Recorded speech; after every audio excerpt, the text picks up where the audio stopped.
2007 में खेल पलटा था और अब 2027 में वही कहानी दोहराने की तैयारी है। बीएसपी चुप है लेकिन चालें तेज हैं। मायावती ने 6 ऐसी रणनीतियां बनाई हैं जो बीजेपी और सपा दोनों की नींद उड़ा देंगी। आज हम आपको वो पूरा प्लान खोलकर बताएंगे जो अगर चल गया तो यूपी की सियासत हिल जाएगी। उससे पहले आप हमारे चैनल को सब्सक्राइब कर लीजिए। अगर आप लोग ही सब्सक्राइब नहीं करेंगे तो हम मायावती जी की खबर ज्यादा लोगों तक कैसे पहुंचा सकेंगे। तो बिना देरी किए शुरू करते हैं। उत्तर प्रदेश की राजनीति के गलियारों में एक अजीब सी खामोशी है, लेकिन इस खामोशी के पीछे एक ऐसा तूफान पल रहा है जो जब उठेगा तो कई नेताओं की कुर्सियां हिला देगा। मायावती का नाम सुनते ही कुछ लोग मुस्कुरा देते हैं और कहते हैं कि अब उनका समय चला गया, लेकिन राजनीति में वक्त का खेल बड़ा ही अजीब है। जो खिलाड़ी मैदान में शांत दिखता है वही सही समय पर चाल चलकर पूरा मैच पलट देता है। और मायावती को राजनीति में यही खेल खेलना आता है।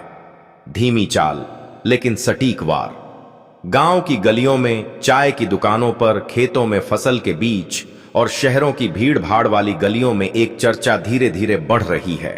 यह चर्चा किसी बड़े पोस्टर या टीवी बहस की वजह से नहीं, बल्कि उन लोगों की वजह से है जो सालों से पार्टी के साथ हैं और अब फिर से सक्रिय हो रहे हैं। ये लोग बिना शोर शराबे के अपने अपने इलाके में बसपा का नेटवर्क बुन रहे हैं। मायावती जानती हैं कि राजनीति में हर वक्त अपनी ताकत दिखाना जरूरी नहीं, बल्कि सही वक्त पर सही चाल चलना जरूरी है। यही वजह है कि वो कम बोलती हैं, लेकिन जब बोलती हैं तो भीड़ को सीधा दिल से जोड़ देती हैं। उनके भाषणों में वो आक्रामकता भी है और वो भरोसा भी, जो सुनने वालों को यह एहसास दिलाता है कि वो किसी नेता से नहीं, बल्कि अपने ही किसी बड़े से बात कर रहे हैं। हाल ही में हुई एक छोटी सी सभा में उन्होंने भीड़ से कहा, ये चुनाव सिर्फ सरकार बदलने का नहीं, बल्कि सिस्टम बदलने का है। इस एक लाइन ने भीड़ का मूड बदल दिया। कई लोग जो बस सुनने आए थे, अब लगने लगा कि वो एक मिशन का हिस्सा हैं। बसपा की रणनीति इस बार अलग है। वो न तो सिर्फ बड़े रैलियों पर भरोसा कर रही है, न ही सिर्फ पोस्टरों और बैनरों पर। इस बार का असली खेल जमीन पर खेला जा रहा है। पुराने कार्यकर्ताओं को फिर से जोड़ा जा रहा है, नए चेहरों को जिम्मेदारी दी जा रही है। हर गांव, हर मोहल्ले में ऐसे लोग तैयार किए जा रहे हैं जो चुनाव आने पर सीधे घर घर जाकर पार्टी का संदेश पहुंचाएंगे।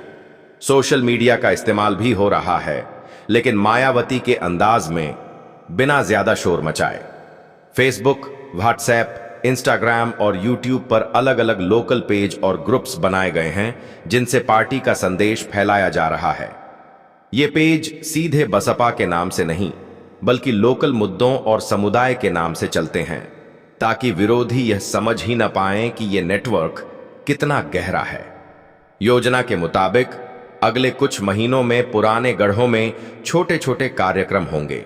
इन कार्यक्रमों में भीड़ इकट्ठा करना मकसद नहीं होगा, बल्कि वहां मौजूद लोगों को यह एहसास दिलाना होगा कि 2027 उनके लिए सिर्फ एक चुनाव नहीं, बल्कि अपनी पहचान वापस लेने का मौका है। कई इलाकों में बसपा कार्यकर्ता खुद जाकर लोगों की छोटी छोटी परेशानियां सुन रहे हैं और हल भी करवा रहे हैं।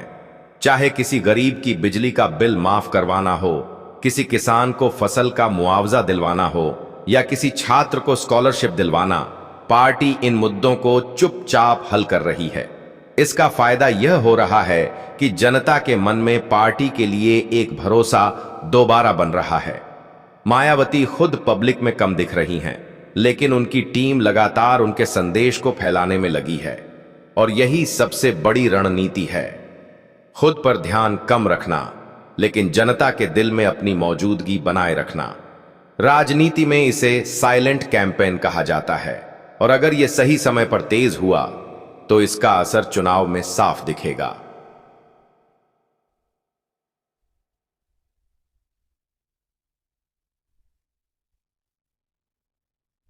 के लिए मायावती की पहली बड़ी चाल यही है, धीरे धीरे जनता के बीच अपने भरोसे को फिर से मजबूत करना, बिना किसी बड़े तमाशे के, ताकि विरोधी यह समझ ही न पाए कि जमीन पर क्या बदल रहा है।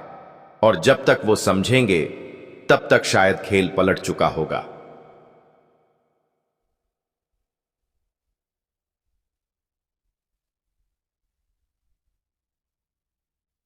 चुनाव सिर्फ एक तारीख नहीं, बल्कि एक लंबा सफर है जिसमें हर दिन, हर हफ्ता मायने रखता है।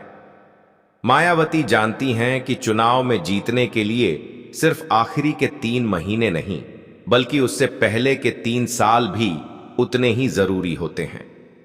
और इस बार उनकी दूसरी बड़ी रणनीति इसी पर आधारित है, संगठन की रीढ़ को फिर से खड़ा करना और उसे पहले से ज्यादा मजबूत बनाना।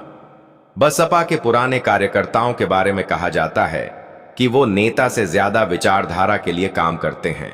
यही लोग मायावती की असली ताकत रहे हैं। लेकिन वक्त के साथ कई लोग निष्क्रिय हो गए, कुछ ने दूसरी पार्टियों का रुख कर लिया। मायावती ने पिछले साल से ही ऐसे सभी पुराने साथियों को फिर से जोड़ने का मिशन शुरू किया है। छोटे छोटे मीटिंग्स में, गांव के पंचायत भवन में, किसी कार्यकर्ता के घर पर, यहां तक कि किसी दुकान के पीछे लगे टीन शेड के नीचे ये बैठकें हो रही हैं। इन बैठकों का एजेंडा सीधा है, आप पार्टी के लिए क्या कर सकते हैं और पार्टी आपके लिए क्या कर सकती है। ये बातचीत किसी बड़े भाषण की तरह नहीं, बल्कि दोस्तों के बीच चाय पीते हुए होती है। यही कारण है कि लोग खुलकर अपनी बातें कहते हैं और जब समाधान मिलता है तो वो फिर से पार्टी में जान फूंक देते हैं। मायावती की टीम ने इस बार संगठन में जिम्मेदारी बांटने का तरीका भी बदल दिया है। पहले जहां ब्लॉक लेवल पर 1-2 नेताओं के भरोसे काम चलता था, अब हर गांव, हर मोहल्ले में माइक्रो लेवल लीडर बनाए जा रहे हैं। इन लीडर्स का काम सिर्फ यह नहीं है कि वो चुनाव में वोट डलवाएं, बल्कि साल भर लोगों की मदद करें, उनके दुख सुख में शामिल हों और सबसे जरूरी, उन्हें यह एहसास दिलाएं कि बसपा सिर्फ एक चुनावी पार्टी नहीं, बल्कि उनकी आवाज है। इस बार युवाओं को भी संगठन में ज्यादा जगह दी जा रही है।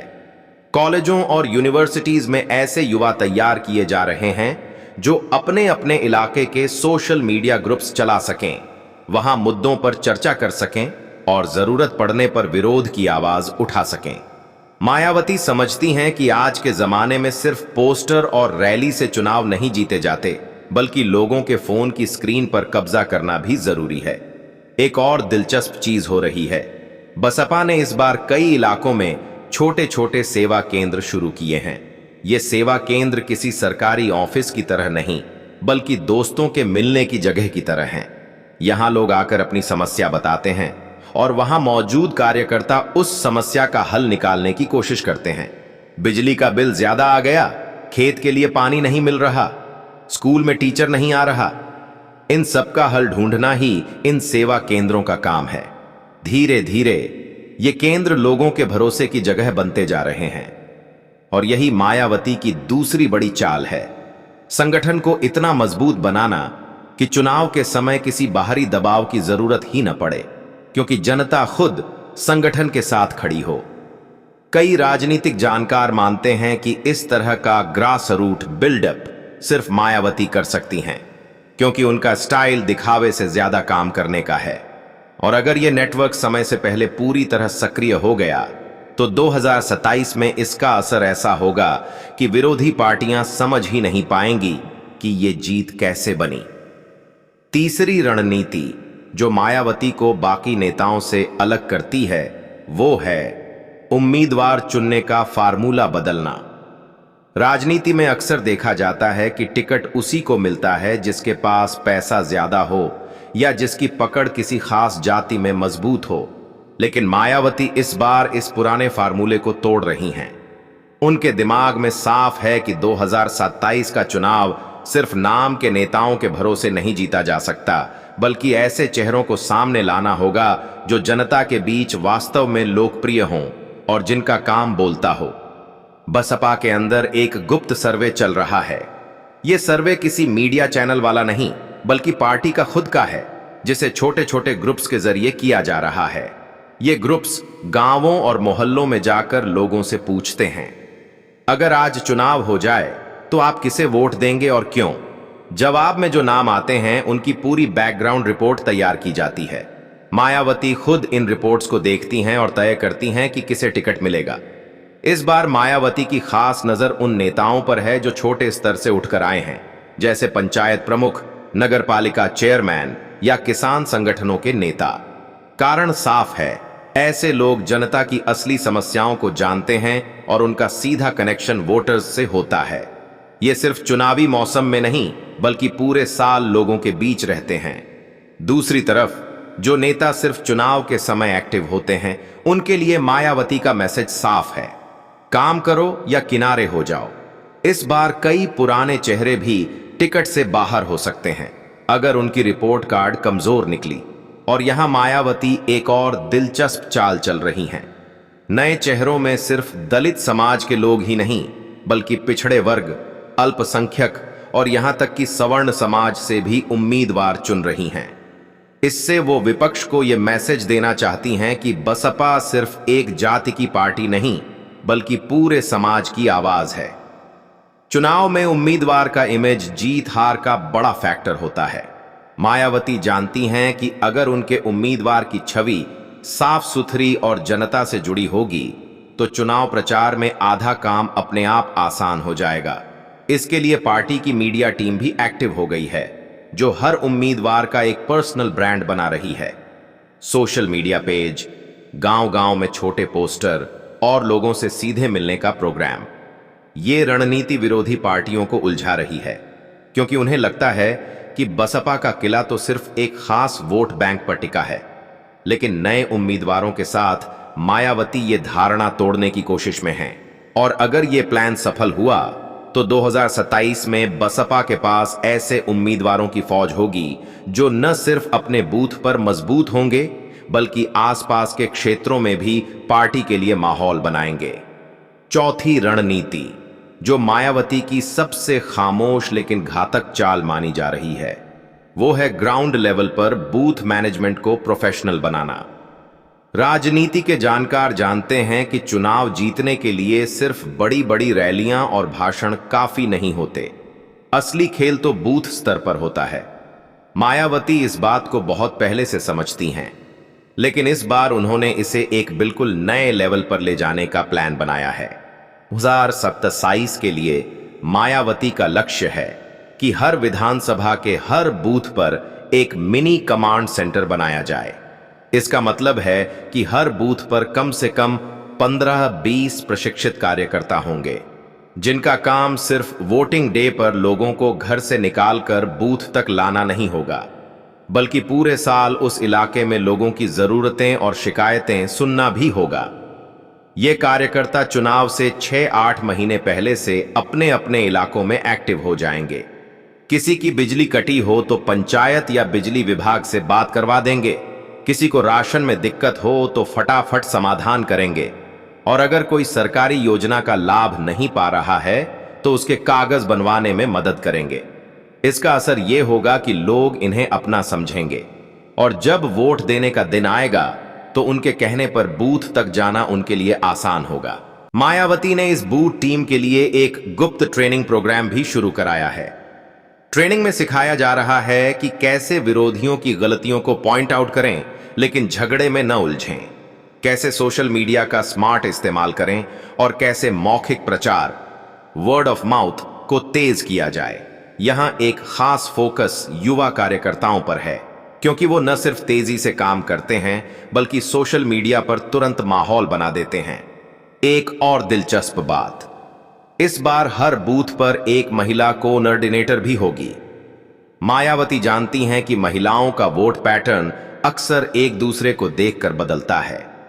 अगर मोहल्ले या गांव की महिलाएं महसूस करें कि बसपा उनके मुद्दों को समझ रही है और उन्हें सम्मान दे रही है, तो वो न सिर्फ खुद वोट देंगी, बल्कि परिवार के बाकी लोगों को भी प्रभावित करेंगी। इस रणनीति की सबसे बड़ी ताकत यह है कि ये कम दिखने वाली लेकिन गहरी पकड़ बनाने वाली चाल है। विरोधी पार्टियां जब तक अपनी रैलियों और टीवी बहसों में उलझी रहेंगी, मायावती का ग्राउंड नेटवर्क धीरे धीरे हर गली, हर मोहल्ले और हर गांव में अपनी पकड़ मजबूत कर चुका होगा। राजनीति में एक कहावत है, चुनाव पोस्टरों से नहीं, बूथ से जीता जाता है। अगर मायावती का ये बूथ मैनेजमेंट प्लान पूरी तरह कामयाब हो गया, तो 2027 में नतीजों के दिन कई बड़े बड़े किले गिरते दिख सकते हैं और लोग कहेंगे यह तो खामोश क्रांति थी। पांचवी रणनीति जो मायावती ने इस बार अपनाई है वो है सीधा जनता से कनेक्ट का हाई वोल्टेज रोड शो और जनसंवाद अभियान। अगर पिछले चुनावों में उनकी रैलियां सीमित थीं, तो इस बार तस्वीर उलटी होगी। मायावती खुद समझ चुकी हैं कि जनता का मूड बदलने के लिए सिर्फ पोस्टर और सोशल मीडिया काफी नहीं, लोगों के बीच जाकर उनकी आंखों में आंखें डालकर बात करनी होगी। इस बार उनका प्लान है कि 2026 के आखिरी महीनों से लेकर 2027 के चुनाव से ठीक पहले तक लगातार रोड शो, पदयात्रा और नुक्कड़ मीटिंग्स करें। फर्क ये होगा कि ये कार्यक्रम महज भीड़ जुटाने के लिए नहीं होंगे, बल्कि एक एक जगह पर 30-40 मिनट रुककर लोगों की शिकायतें सुनने, हाथ मिलाने और उनकी समस्याओं पर तुरंत प्रतिक्रिया देने पर फोकस होगा। मायावती का अंदाज हमेशा से सीधा और सख्त रहा है, लेकिन इस बार वो उसमें थोड़ी नरमी और अपनापन जोड़ रही हैं। उनकी टीम ने तय किया है कि हर रोड शो में एक स्थानीय नायक को साथ रखा जाएगा। मतलब उस इलाके के कोई शिक्षक, डॉक्टर, किसान नेता, महिला कार्यकर्ता या खिलाड़ी जिन्हें जनता जानती और मानती हो। ये सीधे संदेश देगा कि बसपा स्थानीय चेहरों को आगे ला रही है। इसके अलावा रोड शो में टारगेटेड स्लोगन का इस्तेमाल होगा जो हर जिले के हिसाब से अलग होगा। जैसे बुंदेलखंड में पानी और रोजगार पर नारे होंगे, पश्चिमी यूपी में किसानों की आय और गन्ना भुगतान पर, जबकि पूर्वांचल में शिक्षा और स्वास्थ्य पर जोर दिया जाएगा। इसका फायदा यह होगा कि जनता को लगेगा ये बातें हमारी जिंदगी से जुड़ी हैं, न कि सिर्फ चुनावी वादे हैं। सोशल मीडिया को भी इसमें पूरी ताकत से जोड़ा जाएगा। हर रोड शो के वीडियो को 24 घंटे के अंदर एडिट करके फेसबुक, इंस्टाग्राम और व्हाट्सएप ग्रुप्स में फैलाया जाएगा, ताकि जिन लोगों ने लाइव नहीं देखा वो भी महसूस करें कि मायावती हमारे इलाके में आई थीं और हमारी बात सुनी थी। और सबसे दिलचस्प हिस्सा, मायावती अपने रोड शो में पहली बार खुलकर युवा और महिला वोटरों से सीधा संवाद करेंगी। वो छोटे छोटे सेगमेंट में 10-15 युवाओं या महिलाओं के बीच बैठकर उनके सवाल सुनेंगी और तुरंत जवाब देंगी। ये स्टाइल जनता को बेहद पसंद आता है, क्योंकि इसमें नेता और आम आदमी के बीच की दीवार टूट जाती है। ये रणनीति न सिर्फ मीडिया हेडलाइन बनाएगी, बल्कि मायावती को एक बार फिर से जनता के बीच की नेता के रूप में पेश करेगी। और राजनीति में परसेप्शन ही आधी जीत होता है। अगर ये रोड शो सही प्लानिंग के साथ पूरे यूपी में फैल गया, तो चुनावी माहौल में बसपा का नाम हर गली मोहल्ले में गूंज सकता है। छठी रणनीति, जो शायद मायावती के पूरे चुनावी प्लान का मास्टर स्ट्रोक है, वो है गठबंधन और साइलेंट डील की पॉलिटिक्स। यूपी की राजनीति में यह बात हर कोई जानता है कि अकेले दम पर चुनाव जीतना बहुत मुश्किल है, लेकिन मायावती का अनुभव कहता है अगर सही वक्त पर सही हाथ मिलाया जाए तो गेम पलट सकता है। इस बार मायावती का इरादा साफ है कि वो आखिरी समय तक अपने पत्ते बंद रखेंगी। मतलब चुनाव से करीब 2-3 महीने पहले तक कोई भी ये साफ साफ नहीं जान पाएगा कि बसपा अकेले लड़ेगी या गठबंधन में। ये रणनीति विपक्ष और मीडिया दोनों को उलझाए रखेगी और जनता में एक तरह का सस्पेंस बना रहेगा। मायावती ने अपनी टीम से कहा है कि वो हर बड़े राजनीतिक दल और कुछ छोटे लेकिन प्रभावशाली क्षेत्रीय दलों के साथ बैक चैनल बातचीत जारी रखें। इसमें एक खास फोकस उन दलों पर है जिनके पास किसी खास इलाके में मजबूत पकड़ है, जैसे पूर्वांचल में छोटे किसान दल, पश्चिमी यूपी में जाट नेताओं का प्रभाव और बुंदेलखंड में स्थानीय संगठन। अगर सही समय पर ये गठबंधन होते हैं तो मायावती का वोट बैंक प्लस आमबी पार्टियों का स्थानीय वोट बैंक मिलकर कई सीटों पर सीधा असर डाल सकता है। लेकिन यहां पर असली खेल ये है कि मायावती किसी भी डील में बसपा की पहचान और मुख्यमंत्री पद के दावे से समझौता नहीं करेंगी। वो चाहेंगी कि गठबंधन हो तो उनकी शर्तों पर, ताकि जनता के सामने उनकी छवि किसी की जूनियर पार्टनर वाली न बने। इस रणनीति का दूसरा पहलू है मुस्लिम और ओबीसी वोटों पर साइलेंट फोकस। मायावती जानती हैं कि अगर मुस्लिम वोटों में 15-20% भी बसपा की तरफ शिफ्ट हुआ तो कई सीटें जीत में बदल सकती हैं। इसके लिए वो खुलकर बयानबाजी नहीं करेंगी, बल्कि उम्मीदवार चयन और स्थानीय नेताओं की नियुक्तियों के जरिए संदेश देंगी।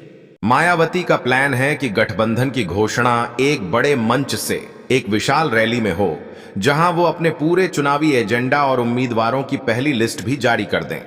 इससे चुनावी चर्चा का पूरा फोकस उनके ऊपर आ जाएगा और बाकी पार्टियां डिफेंसिव मोड में चली जाएंगी। इस चाल में जोखिम भी है, लेकिन अगर यह सही तरीके से चली तो 2027 का चुनाव सीधा मुकाबला नहीं बल्कि मल्टी कॉर्नर बैटल बन जाएगा, जिसमें बसपा के पास किंग मेकर या खुद किंग बनने का मौका होगा। और यही है मायावती की पॉलिटिक्स का सबसे खतरनाक पहलू। वो आखिरी समय में गेम बदल देती हैं। ये रणनीति अगर कामयाब हुई तो 2027 का चुनावी नक्शा वैसा नहीं रहेगा जैसा आज हम सोच रहे हैं। मायावती की सियासत में एक चीज हमेशा कॉमन रही है, ग्राउंड लेवल कैडर की मजबूती। इस बार 2027 के लिए उनकी रणनीति का 7वां हिस्सा पूरी तरह से गुप्त तैयारी और बूथ लेवल मैनेजमेंट पर टिका है।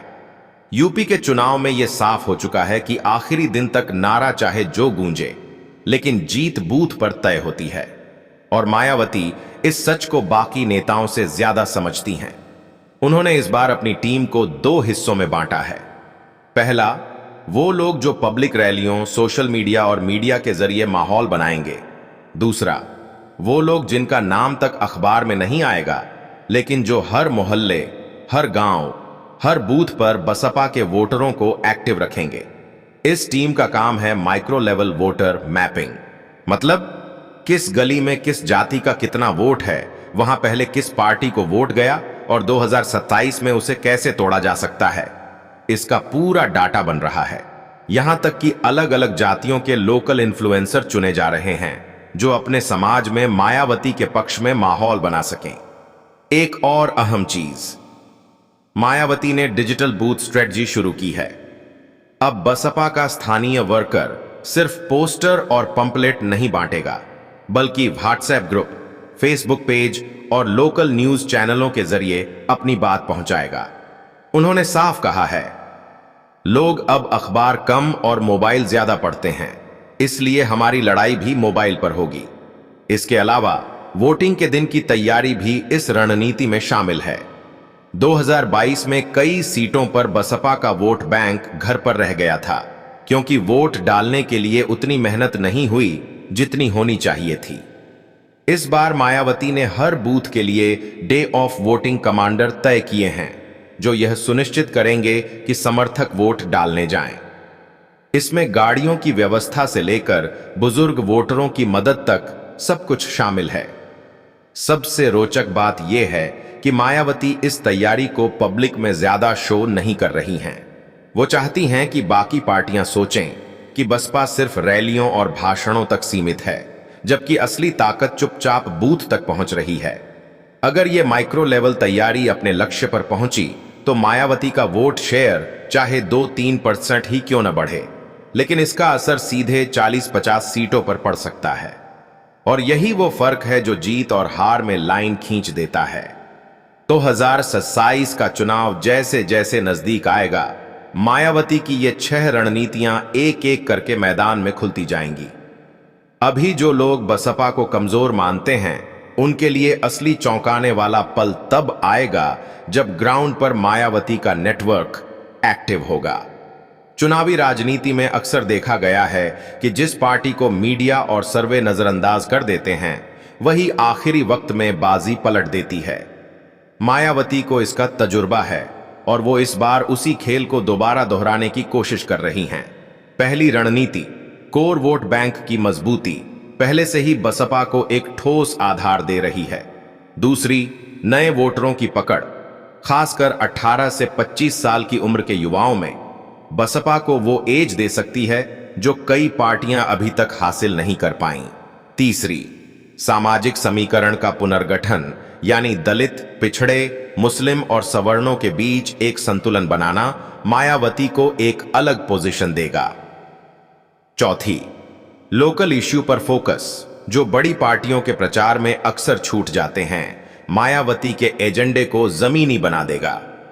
पांचवीं, सोशल मीडिया और डिजिटल बूथ मैनेजमेंट, जो 2027 में किसी भी चुनावी रणनीति की रीढ़ है। और छठी, बूथ लेवल गुप्त तैयारी, जो चुनावी दिन के असली नतीजों को प्रभावित करती है। इन सब के साथ मायावती के राजनीतिक अनुभव का एक और पहलू जुड़ा है, उनका चुप्पा अंदाज। वो बिना ज्यादा शोर किए धीरे धीरे लगातार अपने पत्ते खोलती हैं। उनके विरोधी कई बार ये सोचकर ढीले पड़ जाते हैं कि बसपा मैदान में नहीं है, और यही उनकी सबसे बड़ी गलती साबित हो सकती है। अगर ये रणनीतियां पूरी तरह लागू हुईं, तो नतीजों में बड़ा उलटफेर मुमकिन है। मायावती के पास अभी भी वो राजनीतिक स्मृति है जिसमें उन्होंने 2007 में बहुमत का चमत्कार किया था। सवाल सिर्फ इतना है कि क्या वो उस स्मृति को 2027 में हकीकत बना पाएंगी। वीडियो के इस मुकाम पर दर्शकों के दिमाग में एक ही तस्वीर बननी चाहिए, एक ऐसा चुनाव जहां मायावती की चालें एक एक करके सामने आती हैं और बाकी पार्टियां उनके जवाब में रणनीतियां बदलने पर मजबूर हो जाती हैं। अगर ऐसा हुआ तो हाथी सिर्फ मैदान में उतरेगा नहीं, बल्कि पूरे सियासी जंगल पर अपनी पकड़ बना लेगा।